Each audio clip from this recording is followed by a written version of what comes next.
ایمان پہ خاتمہ ہو تو منعم ملے مراد، حاصل رضائے حضرت پروردگار ہو۔ الحمدللہ رب العالمین والصلاة والسلام علی خاتم النبیین، اما بعد فاعوذ باللہ من الشیطان الرجیم، بسم اللہ الرحمن الرحیم۔ الصلاة والسلام علیک یا رسول اللہ، الصلاة والسلام علیک یا حبیب اللہ، الصلاة والسلام علیک یا نبی اللہ وعلی آلک واصحابک یا نور اللہ۔ اللہ پاک کے پیارے پیارے آخری نبی محمد عربی صلی اللہ تعالی علیہ وآلہ وسلم کا فرمان عالی شان ہے، اے لوگو، بے شک بروز قیامت اس کی دہشتوں اور حساب کتاب سے جلد نجات پانے والا شخص وہ ہوگا جس نے تم میں سے مجھ پر دنیا میں بکثرت درود شریف پڑھے ہوں گے۔ صلو علی الحبیب صلی اللہ تعالی علی محمد۔ مدنی چینل کے ناظرین، پروگرام ہے رضائے الہی۔ آج کا ہمارا موضوع ہے صلہ رحمی۔ اللہ تعالیٰ نے ہمیں اس دنیا میں بھیجا ہے اور پھر اس دنیا میں بھیج کر ہمیں کئی افراد کے ساتھ اللہ تعالیٰ نے جوڑا ہے۔ ہمارے والدین کے ساتھ ہمارا تعلق، ہمارے بہن بھائیوں سے ہمارا تعلق، ہمارے جو والدین کی طرف رشتہ دار بنتے ہیں، دادا دادی ہیں، نانا نانی ہیں، پھپھو ہیں، خالہ ہیں، دیگر جو ایک رشتہ داروں کا ایک سلسلہ بنتا ہے، ان کے ساتھ اللہ تعالیٰ نے ہمیں جوڑا ہے اور پھر ان کے ساتھ صلہ رحمی کرنے کا شریعت مطہرہ ہمیں حکم ارشاد فرماتی ہے۔ امیر المؤمنین مسلمانوں کے پہلے خلیفہ سیدنا صدیق اکبر رضی اللہ تعالی عنہ، آپ کے خالہ زاد بھائی ہیں جن کا نام ہے حضرت مصطح رضی اللہ تعالی عنہ۔ آپ غریب و نادار تھے اور پھر مہاجر صحابہ میں، بدری صحابہ میں آپ کا شمار ہے۔ حضرت سیدنا صدیق اکبر رضی اللہ تعالی عنہ نے اپنے خالہ زاد بھائی کا خرچ اٹھایا ہوا تھا۔ ان سے ایک مرتبہ حضرت صدیق اکبر رضی اللہ تعالیٰ عنہ کو سخت رنج پہنچا۔ ہوا کچھ اس طرح کہ حضرت مصطح رضی اللہ تعالیٰ عنہ ان لوگوں کے ساتھ ہو گئے کہ جنہوں نے آپ کی پیاری شہزادی یعنی صدیق اکبر رضی اللہ تعالیٰ عنہ کی پیاری بیٹی حضرت عائشہ صدیقہ رضی اللہ تعالیٰ عنہا پہ تہمت لگائی تھی۔ ان لوگوں سے حضرت مصطح نے موافقت کر لی تھی۔ آپ رنجیدہ ہوئے۔ اللہ اکبر۔ صدیق اکبر رضی اللہ تعالیٰ عنہ نے قسم اٹھا لی کہ اب آپ ان کو خرچ نہیں دیں گے۔ اللہ اکبر۔ ادھر سے جب یہ معاملہ ہوا تو پارہ 18 سورۃ النور کی آیت نمبر 22 نازل ہوئی، اور قسم نہ کھائیں وہ جو تم میں فضیلت والے اور گنجائش والے ہیں، قرابت والوں اور مسکینوں اور اللہ کی راہ میں ہجرت کرنے والوں کو دینے کی، اور چاہیے کہ معاف کریں اور درگزر کریں۔ کیا تم اسے دوست نہیں رکھتے کہ اللہ تمہاری بخشش کرے اور اللہ بخشنے والا مہربان ہے۔ اللہ اکبر۔ جب یہ آیت کریمہ نبی پاک صلی اللہ تعالی علیہ وآلہ وسلم نے پڑھی، تلاوت فرمائی، تو حضرت صدیق اکبر رضی اللہ تعالی عنہ نے کہا، بے شک میری آرزو ہے کہ اللہ پاک میری مغفرت کرے اور میں حضرت مصطح رضی اللہ تعالی عنہ کے ساتھ جو سلوک کرتا تھا اب اسے باقی رکھوں گا، کبھی موقوف نہیں کروں گا، کبھی ختم نہیں کروں گا۔ چنانچہ حضرت صدیق اکبر رضی اللہ تعالی عنہ نے دوبارہ مالی تعاون کرنا شروع کر دیا۔ سبحان اللہ۔ پیارے پیارے اسلامی بھائیوں، دیکھا آپ نے ہمارے اسلاف کا طریقہ کار یہ ہے کہ ہمارے اسلاف کے سامنے جب اللہ کا قرآن پیش کیا جاتا ہے، نبی پاک صلی اللہ علیہ وآلہ وسلم کے جب فرامین سامنے آتے ہیں، ان کی یوں کہیں کہ کایا پلٹ جاتی ہے، ان کے انداز بدل جاتے ہیں، رنجشوں کو مٹا دیتے ہیں۔ یہ ہے مسلمانوں کے پہلے خلیفہ، یہ ہے ہمارے امام، یہ ہے ہمارے آقا سیدنا صدیق اکبر رضی اللہ تعالی عنہ۔ آپ نے فرمایا کہ نہیں، اللہ کا قرآن نازل ہو چکا ہے، آپ نے فوراً تعاون کرنا شروع کر دیا۔ ایک طرف تو یہ ہے، مگر افسوس اگر ایسا معاملہ مدنی چینل کے ناظرین ہمارے ساتھ پیش آ جائے اور ہم ایسے شخص سے بات چیت کرنا، میل جول کرنا، دعا سلام کرنا ہم چھوڑ دیتے ہیں، بلکہ ہم تو چھوٹی چھوٹی باتوں پر قطع تعلق ہی کر دیتے ہیں، رشتوں کو توڑ دیتے ہیں۔ دوستی کا ایک جو تعلق ہے یہ تو بات کی بات ہے. ہم تو رشتہ داروں کے ساتھ ناتا رشتہ ختم کر دیتے ہیں. آپ نے ایک جملہ سنا ہوگا, میرا مرنا جینا آج سے آپ سے ختم ہے. استغفر اللہ. ہم کتنی آسانی سے یہ کہہ دیتے ہیں. بعض نادان اپنی بہن سے کہہ رہے ہوتے ہیں, بعض نادان اپنے بھائی سے کہہ رہے ہوتے ہیں. بڑا بھائی چھوٹے بھائی سے کہہ رہا ہوتا ہے, چھوٹے بھائی کو اپنے بڑے بھائی سے گلا تھا, اس نے بڑے بھائی سے کہہ دیا بھائی آج سے میرا آپ سے مرنا جینا ختم ہے, آپ میرے جنازے پہ نہیں آئیں گے, میں آپ کے جنازے پر نہیں آؤں گا. شریعت مطہرہ ہمیں اس چیز کی اجازت نہیں دیتی. پیارے پیارے اسلامی بھائیو, ہم سبھی کو غور کرنا چاہیے کہ خاندان میں ہماری کون سے رشتہ دار ہیں جن کے ساتھ انبن چل رہی ہے, نہیں بن رہی, ہماری ناراضی چل رہی ہے. آئیے نا مدنی چینل کے ناظرین, آج آپ قدم بڑھائیں, اپنے ان ناراض رشتہ داروں کو معاف کیجئے, ان سے معافی مانگ لیجئے اور انہیں اپنے سینے سے لگا لیجئے, ان کے سینے لگ جائیے. انشاءاللہ اس کی برکت سے آپ غور کریں ہمارے معاشرے میں امن کیسا بہترین قائم ہو جائے گا. سبحان اللہ. اللہ پاک کے پیارے پیارے آخری نبی محمد عربی صلی اللہ تعالی علیہ وآلہ وسلم نے فرمایا, من تواضع للہ رفعہ اللہ, جو اللہ کے لیے عاجزی اختیار کرتا ہے اللہ اسے بلندی عطا فرما دیتا ہے. پیارے پیارے اسلامی بھائیوں, اپنے قرابت داروں, اپنے رشتہ داروں کے ساتھ حسن سلوک سے پیش آنا ہوگا, ان کے ساتھ صلہ رحمی کرنے کی عادت بنانی پڑے گی. انشاءاللہ اس کی برکت سے ہمارا معاشرہ ایک امن کا گہوارہ بن جائے گا. کیوں؟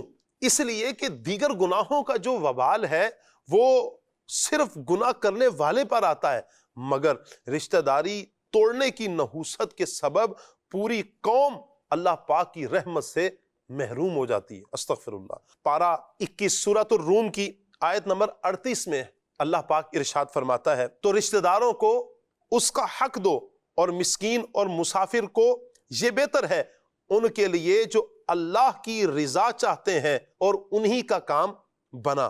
مفتی احمد یار خان نعیمی رحمۃ اللہ تعالی علیہ اس آیت مبارکہ کے تحت لکھتے ہیں, یہ آیت کریمہ تمام قرابت داروں, تمام رشتہ داروں کے حقوق ادا کرنے کا حکم دے رہی ہے. اس سے معلوم ہوتا ہے کہ ہر رشتہ دار کا حق ہے, اس میں تمام قرابت دار شامل ہیں.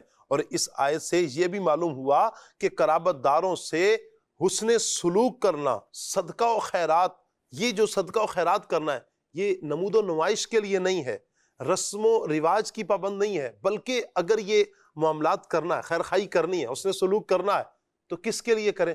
صرف اور صرف رضا الہی کے لیے, اللہ کی رضا کے لیے آپ اپنے رشتہ داروں کے ساتھ حسن سلوک کریں. ایک اور مقام پر اللہ پاک نے ارشاد فرمایا ہے, اور اللہ پاک سے ڈرو جس کے نام پر مانگتے ہو اور رشتہ داروں کا لحاظ رکھو, بے شک اللہ ہر وقت تمہیں دیکھ رہا ہے. مفتی احمد یار خان رحمت اللہ تعالی علیہ اس آیت مبارکہ کے تحت آپ فرماتے ہیں مسلمانوں پر جیسے نماز, روزہ, حج, زکوٰۃ جیسے یہ ضروری ہے, ایسے ہی رشتہ داروں کے ساتھ حسن سلوک کے ساتھ پیش آیا جائے. اللہ اکبر. مزید ارشاد فرماتے ہیں اپنے عزیزوں, قریبی رشتہ دار ہیں, ان سے اچھا سلوک کرنا بڑا فائدہ مند ہے. پیارے اسلامی بھائیوں, اللہ پاک نے ہمیں رشتہ داروں کے ساتھ حسن سلوک کرنے کا حکم ارشاد فرمایا. اس کو یوں سمجھیے کہ حکومت وقت اگر کسی کو کسی کام سے منع کر دے, حکومت نے کہہ دیا کہ اس کام کو نہیں کرنا, اور اس جرم کے مرتکب یعنی اس جرم کے کرنے والے پر سزا کا اعلان بھی کر دے, تو کوئی بھی سمجھدار آدمی, کوئی سمجھدار شخص جان بوجھ کر ہرگز وہ کام نہیں کرے گا. اللہ اکبر. جس کی وجہ سے اسے سزا ملے, بچنے کی کوشش کرے گا. اچھا پیارے پیارے اسلامی بھائیوں, ہم صلہ رحمی کے بارے میں ہم سنتے چلے جا رہے ہیں, ہمیں یہ تو پتہ ہو کہ صلہ رحمی ہوتی کیا ہے. یاد رکھیے صلہ, اس کا مطلب کیا ہے؟ اس کا مطلب ہے کسی بھی قسم کی بھلائی کرنا, کسی بھی قسم کا احسان کرنا, یہ صلہ ہے. اور رحم, رحم کہتے ہیں قرابت دار, رشتہ دار, جو قریبی رشتہ دار ہوتے ہیں. بہار شریعت میں ہے کہ صلہ رحم کے معنی رشتوں کو جوڑنا, یہ صلہ رحمی ہے. حضرت علامہ مفتی امجد علی اعظمی رحمت اللہ تعالی علیہ آپ فرماتے ہیں ساری امت کا اس بات پر اتفاق ہے کہ صلہ رحم واجب ہے اور قطع رحم یعنی رشتہ داری توڑنا یہ حرام ہے. آئیے پیارے پیارے اسلام بھائیو، کچھ اس کے فضائل بھی ہم سماعت کر لیتے ہیں۔ ایک روایت میں آتا ہے میرے آقا صلی اللہ علیہ وسلم نے فرمایا جو چاہے کہ اس کے رزق میں وسعت دے دی جائے اور اس کی موت میں دیر کی جائے، یعنی اسے لمبی زندگی دے دی جائے، تو وہ صلہ رحمی کرے، رشتہ داروں کے ساتھ اس نے سلوک کرے۔ کتنی پیاری یہ فضیلت ہے مدنی چینل کے ناظرین کہ جو رشتہ داروں کے ساتھ حسن سلوک کرتا ہے، میرے آقا صلی اللہ علیہ وسلم کے حدیث مبارکہ کے تحت اللہ پاک اس کے رزق میں وسعت عطا فرماتا ہے، اسے لمبی زندگی عطا فرماتا ہے۔ ایک اور روایت سنتے ہیں، فرمایا کہ رشتے جوڑنا گھر والوں میں محبت ہے، مال میں برکت ہے اور عمر میں درازی ہے۔ ترمذی شریف کی یہ حدیث مبارکہ ہے، سبحان اللہ۔ ایک اور روایت سنتے ہیں، بے شک میرے آقا صلی اللہ علیہ وسلم کا فرمان ہے، فرمایا بے شک اللہ پاک ایک قوم کی وجہ سے دنیا کو آباد رکھتا ہے اور ان کی وجہ سے مال میں اضافہ کرتا ہے، اور جب سے انہیں پیدا فرمایا ہے ان کی طرف ناپسندیدہ نظر سے اللہ پاک انہیں نہیں دیکھتا، جب سے قوم کو اللہ پاک نے پیدا کیا۔ سبحان اللہ۔ عرض کیا گیا یا رسول اللہ صلی اللہ علیہ وسلم وہ کیسے ہیں؟ اب سنیں میرے آقا نے کیا فرمایا۔ نبی پاک صلی اللہ علیہ وسلم نے فرمایا ان کے اپنے رشتہ داروں کے ساتھ تعلق جوڑنے کی وجہ سے، یہ ہیں وہ افراد کہ جن کی وجہ سے اللہ پاک نے دنیا کو آباد رکھا ہے، جن کی وجہ سے مال میں اللہ پاک اضافہ فرماتا ہے، یہ ہیں وہ افراد کہ جن کی طرف اللہ پاک ناپسندیدہ نظر سے نہیں دیکھتا، اللہ پاک برکتیں انہیں عطا فرما دیتا ہے۔ سبحان اللہ۔ وہ کون ہے؟ وہ کہ جو اپنے رشتہ داروں کے ساتھ تعلق کو جوڑتے ہیں۔ پیارے پیارے اسلامی بھائیوں، اللہ نہ کرے ابھی تک اگر ہمارا ذہن نہیں بنا تو قرآن و حدیث کی روشنی میں کچھ باتیں ہم نے سنی ہیں، کچھ سیکھنے کو موقع ملا ہے، آئیے نیت کریں، انشاءاللہ یہ برکتیں ہمیں ملیں گی۔ چھوڑ دے ساری باتوں کو۔ میں یہاں پر ایک بات عرض کرنا چاہوں گا، اگر دل میں کسی کے بارے میں کچھ ہے نا، آپ ایک طرف دل میں یہ بات رکھی ہوئی ہے، دوسری طرف آپ یہ سوچ لیں میرے حضور کا کیا فرمان ہے، نبی پاک علیہ السلام نے کیا ارشاد فرمایا، مجھے اس کی جزا اللہ پاک کی طرف سے ملنی ہے، اللہ پاک کی طرف سے رحمت کی صورت میں، برکت کی صورت میں، مال کی کثرت کی صورت میں، لمبی زندگی کی صورت میں اللہ پاک کی طرف سے مجھے اس کا صلہ ملنا ہے۔ میں دنیا کی خاطر رشتہ داروں کے ساتھ تعلق توڑ کر آخرت کو برباد کرنے والا بن جاؤں، استغفر اللہ، ایسا نہیں، بلکہ ہم نے اس طرف جانا ہے کہ جو اللہ پاک کی رحمت پانے کا سبب ہے۔ بہت سارے فوائد بھی ہیں۔ کیا فائدہ ہے؟ نمبر ایک، اس کا فائدہ یہ ہے کہ جو صلہ رحمی کرنے والے ہیں اس کا فائدہ اللہ پاک کی رضا حاصل ہوتی ہے، صلہ رحمی کی برکت سے، سبحان اللہ، لوگوں کی خوشی کا سبب بنتی ہے۔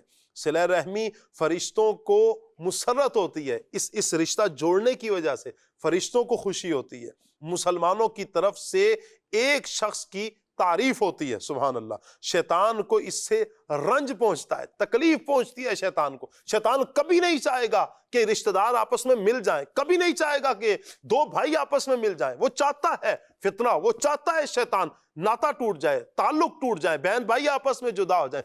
آج نیت کریں کہ انشاءاللہ شیطان کو رنج پہنچانا ہے، شیطان کو دکھ پہنچانا ہے، شیطان کو تکلیف پہنچانی ہے، اور انشاءاللہ اللہ کی رحمت حاصل کرنے کے لیے اپنے بھائیوں کے، اپنے رشتہ داروں کے، ان کے ساتھ تعلق جوڑنا ہے، ناراضی کو ختم کرنا ہے انشاءاللہ۔ اس کی برکت سے عمر بڑھتی ہے، رزق میں برکت ہوتی ہے، فوت ہو جانے والے آبا و اجداد یعنی مسلمان باپ دادا اس سے خوش ہوتے ہیں، آپس میں محبت بڑھتی ہے، اور آخر میں ایک فائدہ اس کا یہ کہ وفات کے بعد اس کے ثواب میں اضافہ ہو جاتا ہے، کیونکہ لوگ اس کے حق میں دعائے خیر کرتے ہیں۔ آپ غور کریں، ہم نے دنیا میں کتنا ٹائم رہنا ہے، اگر ہم اچھا تعلق جوڑ کر جائیں گے، رشتے جوڑ کر جائیں گے، دنیا سے تو جانا ہے، آج نہیں تو کل دنیا سے جانا ہے، لیکن ہمارے پیچھے رہ جانے والے افراد کم سے کم ایسے تو ہوں جو ہاتھ اٹھا کر ہمیں بد دعا نہ دیں، ہمیں معاذ اللہ جہنم میں جانے کی بد دعا نہ دیں، ہمیں جہنم میں جلنے کی بد دعا نہ دیں، بلکہ وہ دعا کریں کہ یا اللہ اس کی بخشش فرمانا۔ ہم ایسے ستھرے بن کر جائیں، اے کاش کہ ہمارا یہ ذہن بنے کہ ہم نے اپنی آخرت کو بچانا ہے، ہم نے جہنم کا حقدار نہیں بننا، بلکہ ہم نے یہ دعا لینی ہے، یا اللہ یہ میرا ساتھی دنیا سے گیا، میرا رشتہ دار گیا ہے، میرا بھائی، میرا بھانجا، میرا بھتیجا گیا ہے، میرا نواسا گیا ہے، میرا پوتا دنیا سے گیا ہے، یا اللہ اس کی بخشش کر دینا، اس کی مغفرت فرمانا، اسے جنت الفردوس میں جگہ عطا فرمانا۔ اے کاش کی یہ ذہن بنے۔ یہ کب ہوگا مدنی چینل کے ناظرین؟ کہ جو رشتہ دار ہم سے راضی ہوں گے انشاءاللہ اس کی برکت سے وہ ہمارے لیے دعا کریں گے۔ اللہ پاک ہمیں عمل کرنے کی توفیق عطا فرمائے۔ مدنی چینل کے ناظرین، بیان کو اختتام کی طرف لاتے ہوئے پیارے پیارے اسلامی بھائیوں، 72 نیک اعمال میں سے ایک نیک عمل بیان کیا جاتا ہے، اور وہ آج کا نیک عمل ہے۔ کیا آج آپ نے اعلیٰ حضرت رحمت اللہ تعالی علیہ یا مکتبۃ المدینہ کی کسی کتاب یا رسالے یا ماہنامہ فیضان مدینہ کو کم از کم 12 منٹ پڑھا یا سنا؟ اچھی اچھی نیتوں سے مطالعہ کرنے کے بے شمار فائدے ہیں۔ دینی کتب کا مطالعہ کرنا بہت زیادہ اجر و ثواب کا باعث ہے۔ مطالعہ کرنے سے انسان کے بحمدللہ علم میں اضافہ ہوتا ہے۔ اگر مطالعہ کرتے وقت اچھی نیتیں شامل کر لیں گے تو علم کے ساتھ ساتھ ثواب بھی ملنا شروع ہو جائے گا۔ ایک روایت میں آتا ہے، نبی پاک صلی اللہ علیہ وسلم نے فرمایا، علم کا ایک باب جسے آدمی سیکھتا ہے میرے نزدیک 1000 رکعت نفل پڑھنے سے زیادہ پسندیدہ ہے۔ سبحان اللہ۔ آگے حدیث مبارکہ سنیے، فرمایا اور جب کسی طالب العلم کو علم حاصل کرتے موت آ جائے تو وہ شہید ہے۔ سبحان اللہ۔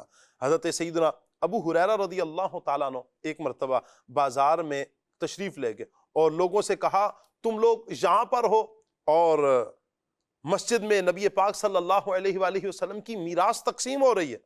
یہ سن کر لوگ بازار کو چھوڑ کر مسجد کی طرف چلے گئے۔ واپس آ کر حضرت ابو ہریرہ رضی اللہ تعالیٰ عنہ سے کہا کہ میراث تو وہاں پر تقسیم نہیں ہو رہی تھی۔ آپ نے فرمایا کہ تم لوگوں نے کیا دیکھا؟